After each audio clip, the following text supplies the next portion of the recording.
Սիրելի գործընկերներ, սիրելի հայրենակիցներ, 2026 թվականի փետրվարի 12-ից նկատվեց այն հանգամանքը, որ մի շարք անձինք սկսեցին խոսել սահմանադրության պահպանման, սահմանադրության կայունության եւ նման մի շարք այլ հարցերի մասին, իբրև պաշտպանելով սահմանադրությունը այն հայտարարությունից, որ Սամվել Կարապետյանը լինելու է Հայաստանի Հանրապետությունում վարչապետի թեկնածու։ Հարցը ինչից առաջացավ, քանի որ Նարեկը Կարապետյան հայտարարեց, որ ճանապարհը, որով պատկերացնում ենք, որ Սամվել Կարապետյանը լինի Հայաստանի Հանրապետությունում վարչապետ եւ կամ վարչապետի թեկնածու, սահմանադրության փոփոխությունն է։ Սահմանադրության փոփոխությունը տեղի է ունենում մի քանի ճանապարհներով։ Դրանցից ամենահայտնին հանրաքվեի ճանապարհն է, երբ Հայաստանի Հանրապետության իշխանության կրողները, ժողովուրդը, Հայաստանի Հանրապետության քաղաքացիները մասնակցում են հանրաքվեին այո կամ ոչ ասելով սահմանադրության փոփոխությանը կամ նոր խմբագրությամբ նոր սահմանադրության ընդունմանը։ Բայց Հայաստանի Հանրապետության սահմանադրությունը մեկ այլ մեխանիզմ եւս նախատեսում է։ Սահմանադրության փոփոխություն ազգային ժողովի 2/3 կողմից։ Այս ինստիտուտը իդեպ ներդրվեց 2015 թվականի սահմանադրության փոփոխությունների արդյունքում։ Ինչ է այն իրենից ենթադրում, որ սահմանադրության մեջ կան հոդվածներ, որոնք իրենց էությամբ, ձևով եւ բնույթով ավելի ճկուն են, ավելի հեշտ ճանապարհով կարող են փոփոխվել։ Որոնք են այդ հոդվածների ցանկում։ Օրինակ 148-րդ հոդվածը, որը ներկայացնում է կառավարության անդամներին ներկայացվող պահանջների վերաբերյալ կարգավորումները։ Իդեպ, սահմանադրության մեջ նշված հոդվածը պարզապես հղում է տալիս падգամավորին ներկայացվող պահանջներին։ Կարծում եմ մեր հայրենակիցներից եւ որևէ մեկը երբևէ իրեն հարց չի տվել, թե արդյոք պատկերացնում է, որ օրինակ կառավարության անդամ, իդեպ այդ շարքում է նաեւ վարչապետի պաշտոն զբաղեցնող անձը, կցանկանա, որ լինի 25 տարին լրացած անձը։ Քանի որ այս պահի դրությամբ կարգավորումները այնպիսինն են, որ իսկապես 25 տարին լրացած մեր հայրենակիցը կարող է դառնալ վարչապետ կամ փոխվարչապետ կամ նախարար։ Ինքս կարծում եմ, որ այս հոդվածը ունի խնդիրներ։ Խնդիրներից մյուսն էլ իհարկե վերաբերում է նրան, որ թեև գործադիր իշխանության քաղաքականությունը, գործադիր իշխանությունում ծառայությունը, պարտականություններ ստանձնելը իհարկե տարբերվում է ազգային ժողովի падգամավորի աշխատանքից, բայց սահմանադրության այս պահի դրությամբ գործող կարգավորումներով ստացվում է ներկայացվող պահանջները նույնական են։ Որքանով է սա ճիշտ։ 2020 թվականի փետրվար-մարտ ամիսներին վստահ եմ շատերը կհիշեն, Հայաստանի Հանրապետությունում օրակարգային ամենակարևոր հարցը, ճակերտներում իհարկե, համարվում էր սահմանադրական դատարանի կազմի փոփոխության եւ սահմանադրական դատարանի նախագահի պաշտոնավարման դադարեցման հարցերը։ Դրանք էին հանդիսանում։ Իդեպ այդ ժամանակ նույնիսկ հանրաքվեի հարցեր քննարկվում եւ արդեն իսկ նախապատրաստվում էին հանրության տարբեր ներկայացուցիչներ հանրաքվեի քարոզարշավին, այսինքն այո կամ ոչ քարոզարշավին։ Նույնիսկ վստահ եմ շատերը կհիշեն, արդեն իսկ դրա վերաբերյալ քարոզարշավը մեկնարկել էր։ Պարզապես սկիզբ առավ կորոնավիրուսային համավարակը եւ այդ հանրաքվեն որպես այդպիսին չեղարկվեց։ Եվ պարզապես ազգային ժողովի падգամավորների 1/4 նախաձեռնության հիման վրա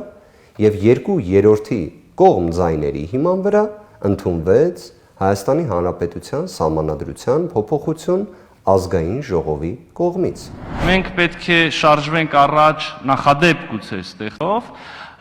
Առավոտից մենք քննարկում ենք այս հարցը։ Սահմանադրության փոփոխությունների նախագիծն ընդունվում է падգամավորների ընդհանուր թվի ձայների առնվազն 2/3-ով։ Եվ այսպես քվեարկության է դրվում Հայաստանի Հանրապետության սահմանադրության փոփոխությունների նախագիծը երկրորդ ընթերցմամբ եւ ամբողջությամբ ընդունելու մասին հարցը։ Քվեարկություն։ Կողմ 89 դեմ 0 ձեռնպահ որոշումն ընդունվել է։ Եվ զարմանալի է ինչ որտեղ, որ այս առաջարկը, որը ներկայացվեց փետրվարի 12-ին, այն է 148-րդ հոդվածի սահմանադրության փոփոխության առաջարկը,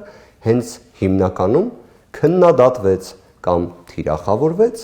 իշխանական ներկայացուցիչների կամ վերջիններիս կարծիքը աջակցողների կողմից։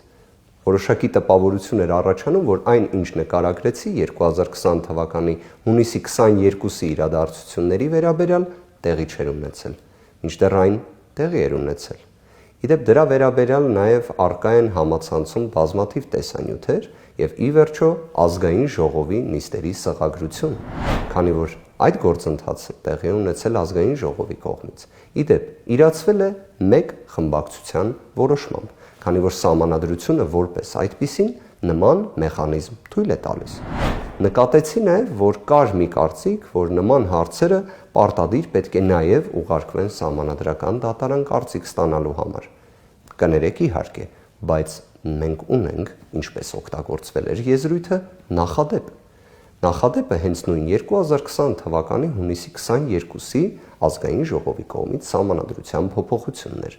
ըստ որի սահմանադրական դատարան դիմում ներկայացնելը նշված նախագծի վերաբերյալ կարծիք ստանալու համար իրենից ենթադրում է ազգային ժողովի որոշման ընդունում, իսկ եթե որոշումը չի ընդունվում, ապա նման դիմում չի ներկայացվում։ Մենք չենք կարող ապագայի կանխատեսում անել իհարկե, բայց սա որպես օրինակ վկայակոչում ենք, որ նման փորձ կա, իդեպ այդ սահմանադրական փոփոխության արդյունքում սահմանադրական դատարանի կազմը փոփոխվեց, այսինքն անձինք, որոնք նախքան այդ սահմանադրական դատարանի դատավոր չէին, ստանձնեցին դատավորի պաշտոն։ Սահմանադրական դատարանի նախագահը իր պաշտոնից փաստացի զրկվեց, եւ նման գործողությունները եղել են մեր հանրության աչքի առջև, ուղղակի մեկ հիմնական տարբերությամբ։ Այս անգամ ուժեղ Հայաստան կուսակցության կողմից ի սկզբանե ներկայացվեց այդ ճանապարհային քարտեզը, այսինքն որոշակի իմաստով ժողովուրդը իր իշխանությունը իրացնելու է նշված հնարավորությունը ընձեռելով, թե ոչ։ Այսինքն սահմանադրության նշված փոփոխության հարցը հենց ի սկզբանե քննարկման առարկա է հանդիսանալու հանրության կողմից։ Մինչդեռ 2020 թվականի հունիսի 22-ի փոփոխությունը նման լեգիտիմության հնարավորություն չուներ, քանի որ 2018 թվականի դեկտեմբերին ընտրությունների արդյունքում ձևավորված ազգային ժողովի համապատասխան խմբակցությունը նման առաջարկ կամ նման խնդրանք նախընտրական քարոզարշավի ընթացքում հանրությանը չէր ներկայացրել, բայց բոլոր դեպքերում ստացվում է նշվածը իրացրեց։ Մեկ հարցի էլ էի ցանկանում անդրադառնալ այս ձևաչափով, նկատեցի, որ մեծ քննարկում էր սկսվել այն հարցի շուրջ, թե ինչու էր Սամվել Կարապետյանի ուղերձը ներկայացվում արհեստական բանականության միջոցով։ Թեև արդեն դրա վերաբերյալ արձագանք տվեցի, բայց այս առիթը եւս օգտագործեմ։ Իմ կողմից ներկայացվել էր դիմում, հարցում քննչական մարմնին եւ դատախազությանը։ Արդյոք Սամվել Կարապետյանը կարող է տեսա ուղերձով հանդես գալ։ Բարդ հարց չէր իդեպ։ Կարծում եմ նաեւ դրան մերժելու որևէ ողջամիտ հիմնավորում էլ չէր կարող լինել, քանի որ Սամվել Կարապետյանը 2025 թվականի հուլիսի 4-ին, 2025 թվականի հոկտեմբերի 18-ին ներկայացրել էր իր քաղաքական հայտը եւ դրա իրացման իր պատկերացումները։ Ես մի քանիսը պարզապես նշեցի։ Այդ հանգամանքները բացահայտված են եղել թե քննչական, թե դատախազության ներկայացուցիչների համար, բայց բոլոր դեպքերում նրանք մերժեցին, չտվեցին նման հնարավորություն։ Եվ պատկերացրեք, երբ անձը պարզապես մեր ձևով կմասնակցեմ եկեղեցու պաշտպանությանը նախադասության համար, 200 օր եղել է կալանավորված, իսկ ներկայումս փաստացի տնային կալանքի պայմաններում է գտնվում, որը իրավական առումով համարժեք է կալանքին։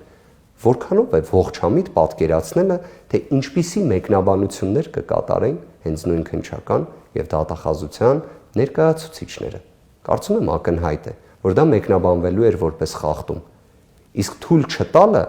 կարծում եմ պարզապես ոչ միայն քաղաքական հետապնդման, այլ քաղաքական գործընթացի հակամրցակցային վարքագիծ է։ Ակնհայտ է, որ այս քրեական հետապնդումը պետք է դադարեցվի, բայց կարծում եմ նաև քաղաքական մրցակցության հավասարության տեսանկյունից այս աբսուրդային հետապնդումը կարող է եւ պետք է րոպե շուտ դադարեցվի։ Դրանով պարզապես հենց թե նման խոսակցությունները կվերացվեն եւ մենք կունենանք իսկապես առնվազն նախընտրական քաղաքական գործընթացի մրցակցության տեսանկյունից ողջամիտ պայմաններ։ Ներկայումս այդ պայմանները շատ հեռու են ողջամտությունից։ Իսկապես, այս առիթը նաև եւս մեկ անգամ կցանկանամ օգտագործել եւ նշել, որ Հայաստանի Հանրապետությունում անփոփոխելի հոդվածների մեջ սահմանադրության